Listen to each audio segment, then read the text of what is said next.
So hey guys, welcome back to my YouTube channel. तो आज मैं आप सबके लिए लाई हूँ सेल ऑफ गुड्स एक्ट 1930 का एक topic, difference between sale and agreement to sale. कुछ यहाँ पे बेसिस दिए हैं जिस बेसिस पे हम समझेंगे कि ये दोनों का डिफरेंस क्या होगा। तो सबसे पहला बेसिस है meaning. The ownership passes immediately at the time when the contract is made. जब भी हम कोई कॉन्ट्रैक्ट करते हैं तो जब ऑनरशिप है वो immediately one person to another person जब ट्रांसफ़र की जाए तो वो होता है sale. And agreement to sale में क्या होता है, जिसकी ऑनरशिप अभी ट्रांसफ़र नहीं की गई है प्रेजेंट में, बट वो फ्यूचर में ट्रांसफरेबल है। ओके, तो यहाँ पे एक छोटे से एग्जांपल्स के थ्रू हम समझते हैं कि जैसे हमें कुछ ख़रीदना हुआ, हम शॉप पे गए, शॉपकीपर को हमने पैसे पे किए और शॉपकीपर ने हमें कोई प्रोडक्ट दिया। ठीक है, तो क्या हुआ, हमने शॉपकीपर को पैसे दिए, उसने हमें प्रोडक्ट दिया और हम लेके चले आए। तो ऑनरशिप क्या है, अभी तक वो जो प्रोडक्ट था वो शॉपकीपर का था। ठीक है, अभी तक वो शॉपकीपर का था, बट जैसे हमने उसको पैसे दिए, उसने हमें प्रोडक्ट दिया, अब उस प्रोडक्ट पे शॉपकीपर का कोई हक नहीं। अब उस प्रोडक्ट को हम तोड़े, फेंके, खाए, कुछ भी करें तो वो हमारा है। ठीक है, तो यानी ऑनरशिप क्या हुआ, सेलर टू बायर पे ट्रांसफ़र हो गया। बट अग्रीमेंट टू सेल में क्या है यहाँ पे कि जैसे हमें कुछ ख़रीदना है, हम शॉपकीपर के पास गए, शॉपकीपर ने बोला कि अभी वो प्रोडक्ट हमारे पास अवेलेबल नहीं है, हम 2-3 दिन बाद देंगे, आई मीन 2-3 दिन बाद हम लाएंगे। ठीक है, ऐसा शॉपकीपर ने बोला। तो क्या हुआ, बायर ने बोला कि ठीक है, तो मैं 2-3 दिन बाद आऊँगा, लेके जाऊँगा।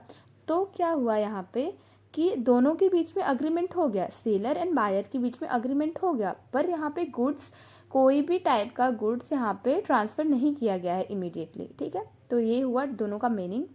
The next, nature of contract. Sale का क्या है, it is a executed contract as property has immediately passed.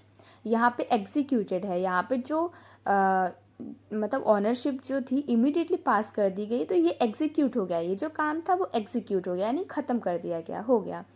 But agreement to sale में क्या है, it is a executory contract as property has to be passed. ये जो है वो एग्जीक्यूटेड नहीं है बट एग्जीक्यूटरी है। यहाँ पे ऑनरशिप जो है वो ट्रांसफ़र की नहीं गई है, बट होगी, आई मीन फ्यूचर में होगी। ठीक है, तीसरा यहाँ पे बेसिस है ट्रांसफ़र रिस्क। तो risk passes with ownership, hence the risk transfer from seller to buyer. ठीक है, सेल में क्या होता है, कॉन्ट्रैक्ट इमीडिएटली हो जाता है, ऑनरशिप तुरंत ट्रांसफ़र कर दी जाती है। तो क्या हुआ, जो ऑनरशिप है या फिर जो रिस्क हुआ, ठीक है, कोई भी जो प्रोडक्ट था उसका रिस्क क्या हुआ, वो सेलर टू बायर को ट्रांसफ़र कर दिया जाता है। But in agreement to sale, the risk of goods is bear by seller as he is the owner of the goods, even the buyer in the possession of goods.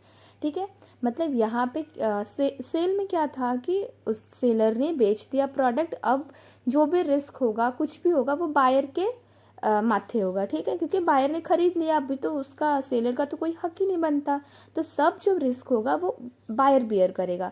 But agreement to sale में क्या है, अभी agreement हुआ है but ना seller ने पैसे दिए, ना बायर ने पैसे दिए, ना सेलर ने प्रोडक्ट दिया, बस अग्रीमेंट हुआ है। तो जो रिस्क है वो अभी भी किसका होगा, सेलर का होगा।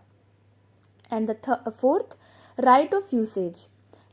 सेल में buyer has right to use the goods, यहाँ पे बायर ने खरीद लिया प्रोडक्ट सेलर से, तो सेल में क्या होगा, बायर के पास राइट होगा गुड्स को यूज़ करने का। In agreement to sale, buyer does not have any right to use the goods unless otherwise agreed. Next है यहाँ पे ब्रीच ऑफ कॉन्ट्रैक्ट।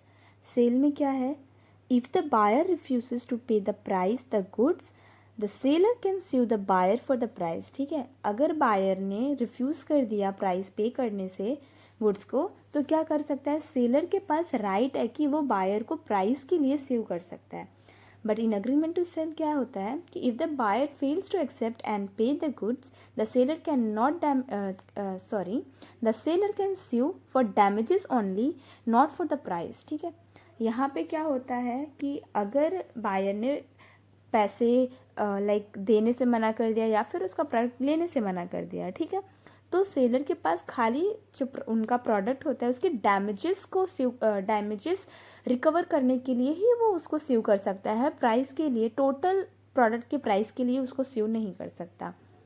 नेक्स्ट यहाँ पे राइट ऑफ रिसेल।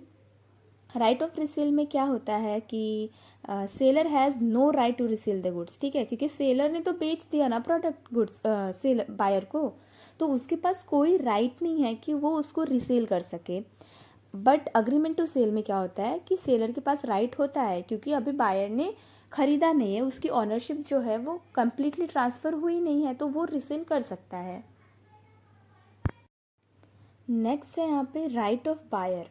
तो राइट ऑफ बायर यानी बायर का क्या राइट होता है यहाँ पे, बायर ने गुड्स को परचेज कर लिया, तो अभी अगर उसका गुड्स किसी थर्ड पार्टी के थ्रू अगर डैमेज होता है या फिर जो भी होता है, तो उसके पास राइट है। इसलिए यहाँ पे बोला गया है कि buyer has right of just in rem means right against the whole world, ठीक है।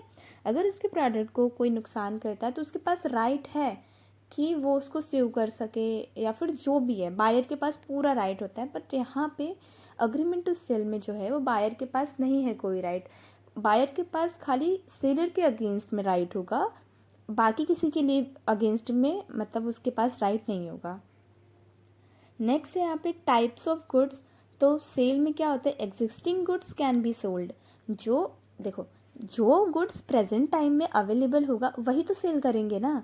तो सेल में क्या होता है, एग्जिस्टिंग गुड्स बेचा जाता है, बट अग्रीमेंट टू सेल में क्या है, एग्जिस्टिंग गुड भी बेच सकते हैं, और जो फ्यूचर में जो होता है ना कि फ्यूचर में आ सके, अभी प्रेजेंट नहीं है बट फ्यूचर में वो गुड्स हम बेच सके, ऐसा, क्योंकि वो तो अग्रीमेंट हुआ होता है कि हमें ये चाहिए, सेलर ने बोला ठीक है 2 दिन बाद आएगा तो ले जाना। इट मीन्स व्हाट, वो फ्यूचर गुड्स है, वो अभी अवेलेबल नहीं है बट वो फ्यूचर में अवेलेबल हो सकता है। तो वैसे गुड्स भी यहाँ पे बेचे जाते हैं।